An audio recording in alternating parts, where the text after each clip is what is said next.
नमस्कार. श्री स्वामी समर्थ. जय जय स्वामी समर्थ. आज श्री स्वामी समर्थ या यूट्यूब चॅनेलवर आपणा सर्वांचे खूप खूप स्वागत करते आणि माझ्या या आजच्या व्हिडिओला सुरुवात करते. मागच्या व्हिडिओमध्ये आपण पाहिलं होतं की पारायण करताना आपण 7 चुका टाळायच्या आहेत. आता या व्हिडिओमध्ये आपण जेव्हा पारायण तुम्ही सुरू करणार आहात त्या पारायणाच्या वेळी किंवा पारायण झाल्यानंतर तुम्हाला तुमच्यामध्ये कोणते बदल होतात हे पाहायचे आहे.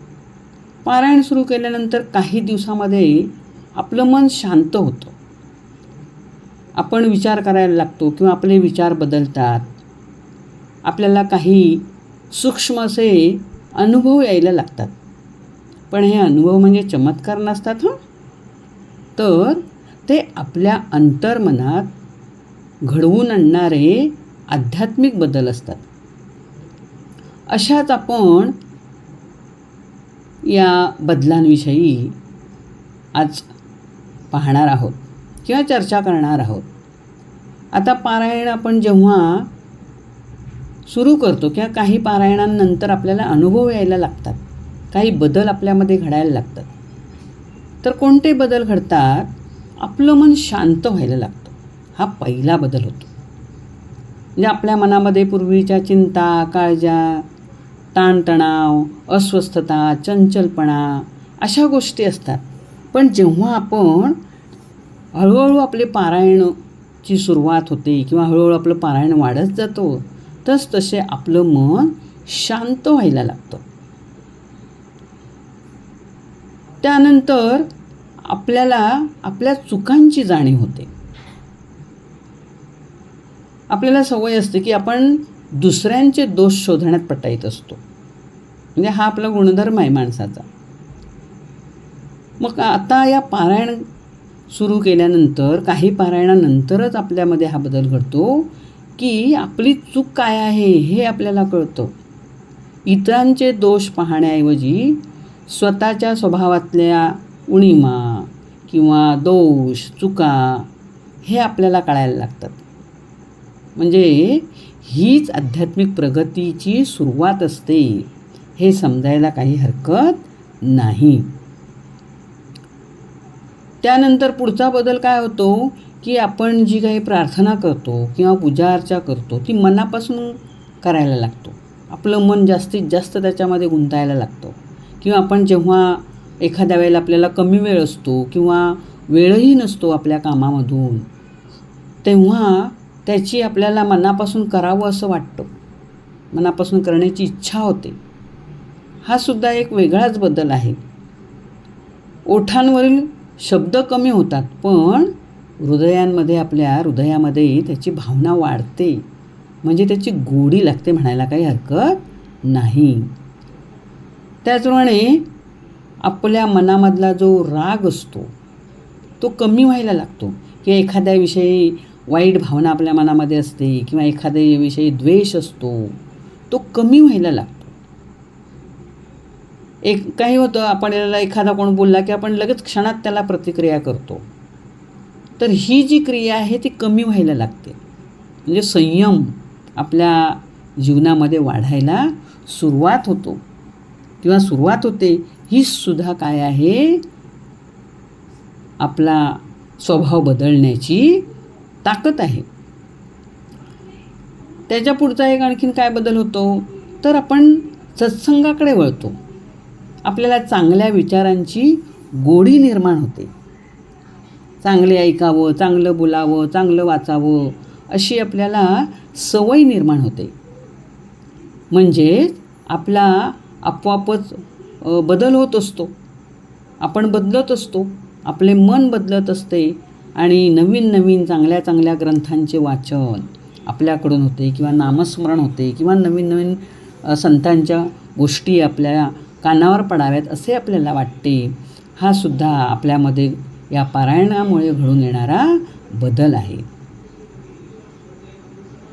तसेच आपल्या मनामध्ये सेवाभाव जागृत होतो. लहान सहान जी मदत आहे ती करण्याची इच्छा आपल्याला होते. समजा एखादा अडलेला आहे तर त्याला मदत करणे, किंवा एखाद्याचं काम होत नाही तर ते आपण करण्याचा प्रयत्न करणे, म्हणजे क्षुल्लक गोष्टी असतात. पण तरीही काही वेळेला पूर्वी आपल्याला काय वाटायच्या, कोणाला मदत करावीशी वाटायची नाही, म्हणजे सेवाभावच आपल्याकडे नसतो. पण जेव्हा पारायण करायला सुरुवात झाली, किंवा आपण जसे जसे आपली पारायणाची संख्या वाढत गेली, आपलं मन त्यात गुंतत गेलं, तसतशी आपल्याला सेवा करण्याची जाणीव निर्माण झाली. आपल्यामध्ये सेवाभाव वाढला, इच्छा निर्माण झाली. हेच पारायणाचे खरे आपल्याला फळ आहे असं मला वाटतं. आणखीन एक महत्त्वाचा बदल म्हणजे संकट आलं तरीही आपली श्रद्धा ठाम राहते. आपण विश्वासून राहतो की येऊन देत संकट, मी त्याला ठामपणे तोंड देईन, ठामपणे त्याला सामोरे जाईन, अशी मनामध्ये भावना निर्माण होते. म्हणजेच आपल्या पारायणावर आपला विश्वास असतो, आपल्या सद्गुरूवर आपला विश्वास असतो. आपले सद्गुरू आपल्या पाठीशी आहेत, आपल्याला काहीच घाबरण्याचं कारण नाही. आपण सहजपणे येणाऱ्या अडचणींना, समस्यांना तोंड देऊ शकतो. ही ताकद, हे बळ आपल्या मनामध्ये निर्माण झालेलं असतं. हे कोणामुळे, तर ह्या पारायणांमुळे. म्हणजे अशा प्रकारचे बदल आपल्या मनामध्ये घडून येतात. आपण जास्तीत जास्त चांगल्या प्रकारचे विचार करायला शिकतो. जास्तीत जास्त आपल्याकडून चांगलं काम कसं होईल, चांगली गोष्टी कशा घडून येतील, आपण दुसऱ्याच्या चांगल्या प्रकारे कसे उपयोगी पडू, आपल्याकडून एखाद्या गोरगरिबाची किंवा गरजूची मदत कशी होईल, आपण त्याच्या कामी कसे येऊ, अशा प्रकारची भावना आपल्या मनामध्ये निर्माण होते. कुणीही आपल्याजवळ जरी वाईट बोलण्यास आला किंवा वाईट आपल्या समक्ष बोलला तरी आपल्याला ते आवडत नाही. आपण त्याला काहीतरी समजावून सांगण्याचा प्रयत्न करतो. म्हणजे सत्संग कसा करावा हे त्याला आपल्याला समजावावं लागतं, किंवा त्याला सांगावं असं वाटतं की बाबा अरे असं बोलू नकोस, हे असं बोलणं चांगलं नाही, असं वागणं चांगलं नाही, अशी आपल्या मनामध्ये भावना निर्माण होऊन त्याला चांगलं सुधारण्यासाठी आपण पुढाकार घेतो, आपलं पाऊल पुढे पडतो. म्हणजेच आपल्यामध्ये बदल घडून आला हे तर आपल्याला जाणवतो. यापूर्वी आपण असं कधी वागत नव्हतो, पण आत्ता मात्र आपल्यामध्ये ही भावना निर्माण झालेली आहे. एखाद्या आजाऱ्यापाजाऱ्याची सेवा करावी, आजाऱ्याला मदत करावी, त्याला औषध पाणी आणून द्यावं, एखादा म्हातारा कोतारं माणूस असेल त्याची काहीतरी कामं करावीत, अशी आपल्याला भावना निर्माण व्हायला लागलेली आहे. दुसऱ्याला उद्धट बोलणं टाळतो आपण, किंवा दुसऱ्याशी प्रेमाने वागायला लागलेलो आहोत. म्हणजेच आपल्यामध्ये नक्कीच बदल झालेला आहे. हे आपलं आपणच परीक्षण केलं पाहिजे, किंवा समजायला आपल्याला पाहिजे की आपण हा बदल माझ्यामुळे कधीपासून घडायला लागले, हा कसा काय माझ्यामध्ये बदल झाला, हे आपण विचार करायला शिकलं पाहिजे. आपल्याला जाणवायला पाहिजे, प्रश्न स्वतःला विचारले पाहिजेत.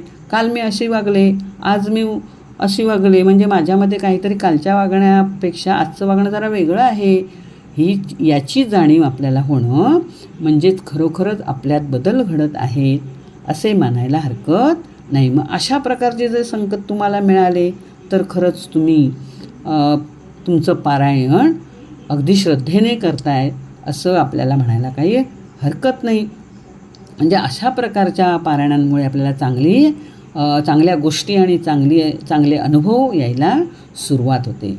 म्हणजे पारायणाचं खरं यश काय आहे, तर बाह्य चमत्कार नाही, तर आपल्या मनाचे परिवर्तन, आपल्या मनाचे बदल, मन अधिक शांत होणे, आपण नम्रपणे वागणे, आपल्या मनामध्ये दया, करुणा निर्माण होणे, अशा प्रकारचे बदल जर आपल्यामध्ये झाले तर नक्कीच आपण जिंकलो असं काही म्हणायला हरकत नाही. हा विषय तुमच्या आधीच्या पारायण करण्यापूर्वीचा आणि नंतरचा याच्यामध्ये तुम्हाला कसा काय अनुभव येईल किंवा येत असेल तर मला कमेंट करून सांगा. नक्कीच मला तुमचे अनुभव ऐकायला पण आवडतील आणि अशा प्रकारे माझ्या काही मार्गदर्शन म्हणता येईल पण माझ्या काही अनुभवांचा तुम्हाला उपयोग झाला असं म्हणता येईल आणि मलाही तुम्हाला काही 4 गोष्टी सांगितल्याचं समाधान लाभेल. आणि आजचा व्हिडिओ इथे संपला. सर्वांनी एकत्र म्हणूया श्री स्वामी समर्थ. जय जय स्वामी समर्थ. धन्यवाद.